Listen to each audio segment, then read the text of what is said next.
Bienvenidos al podcast de economía e inversiones de Upside Capital. Revisaremos el rendimiento del mercado en Chile y el mundo y las principales noticias económicas y financieras que marcan la jornada. Muy buenos días, ¿cómo están ustedes? Lunes 22 de septiembre de 2025, soy Ramiro Galeano, fundador de Upside Capital. Les doy la bienvenida a otra edición más de mercados en Upside Capital. Hoy tendremos una edición especial de este podcast en el cual comentaremos lo más relevante del mercado local y mercado alrededor del mundo de la semana pasada. Y por supuesto también, como he acostumbrado, llevaremos a cabo la apertura semanal de mercados. Comenzamos por el mercado local, en el cual respecto a calendario económico no tuvimos eventos relevantes durante la semana pasada. Y esta semana solamente destaca el día viernes la publicación de la minuta de la reunión de política monetaria del mes de septiembre, en la cual el Banco Central acordó mantener la tasa de política monetaria en el 4.75%. Será por supuesto relevante estar pendientes del avance de renta fija local, renta variable y por supuesto tipo de cambio. Respecto al calendario económico de Estados Unidos, lo más relevante y en línea con nuestro escenario base de inversión fue lo acontecido el miércoles 17 de septiembre, cuando se llevó a cabo una nueva reunión de política monetaria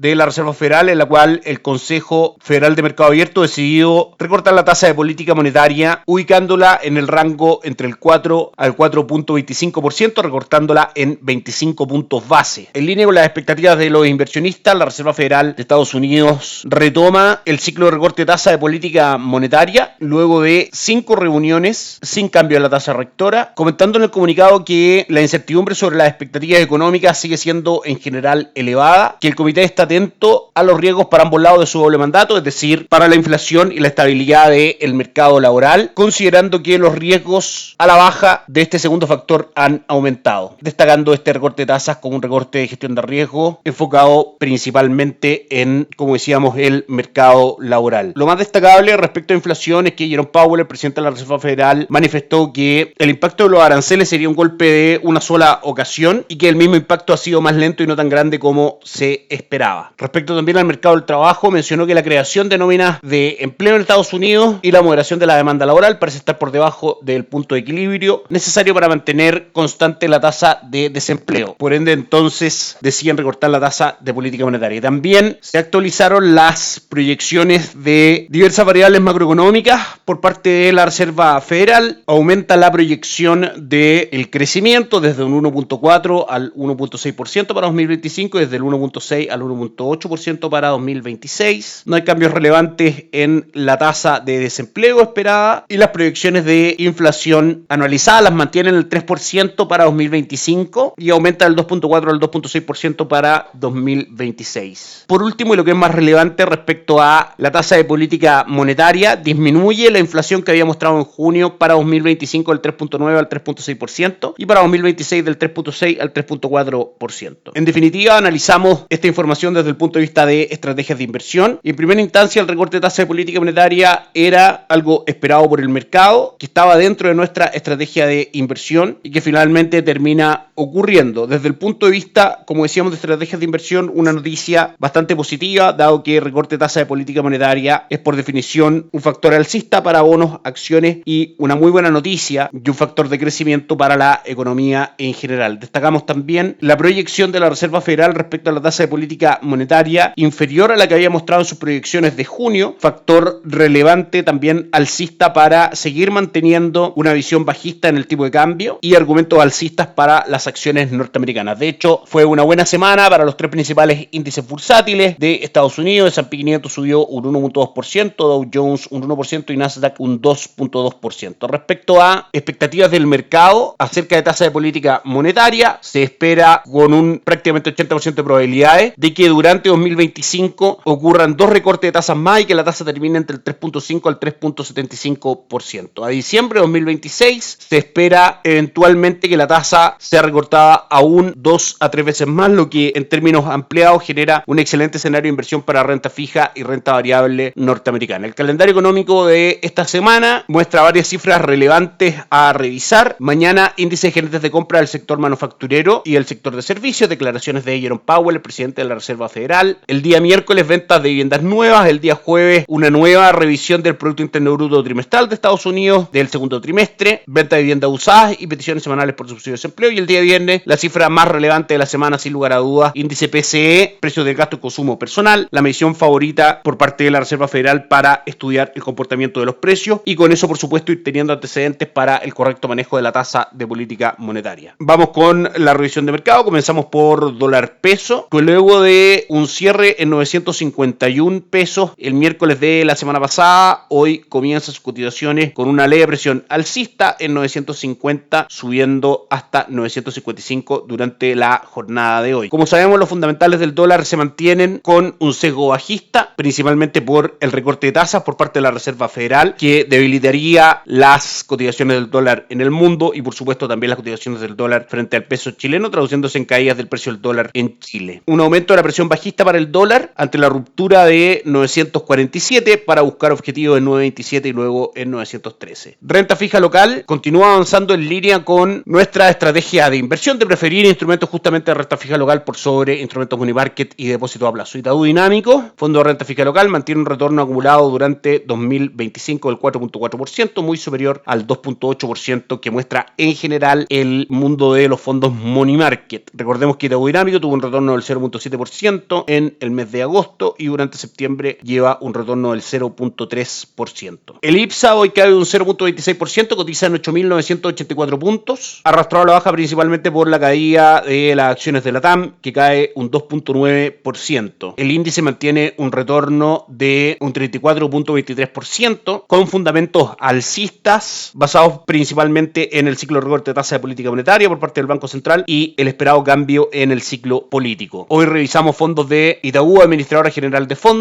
y Principal AGF por parte de Itaú. Para acciones locales, fondo Itaú Tuesca Chile Equities, con un retorno al 17 de septiembre de un 35.89%, superior a el IPSA, que muestra un avance del 34.23%. Por parte de Principal AGF, fondo capitales de acciones chilenas de acciones locales con retorno de el 28.18%. Y destacamos también fondos de renta fija de Principal AGF, deuda mediano plazo F con retorno del 4.93%, deuda largo plazo Progresión 5.51% y deuda flexible 5.41%. Revisamos por último el comportamiento de las principales plazas bursátiles en este comienzo de semana. En Asia, el Nikkei 225 de Japón subió un 0.99%, el Hansen de Hong Kong cayó un 0.76% y el índice de Shanghai avanzó un 0.22%. El Eurostock 600 cayó un 0.2% en la jornada de hoy, el DAX alemán cayó también un 0.64% y Estados Unidos comienza la semana con caídas en dos de los tres principales índices bursátiles. Dow Jones cae un 0.24%, S&P 500 cae un 0.1% y Nasdaq sube un 0.13%. Eso es todo por hoy, que estén muy bien, tengan una excelente semana, nos encontramos el día jueves.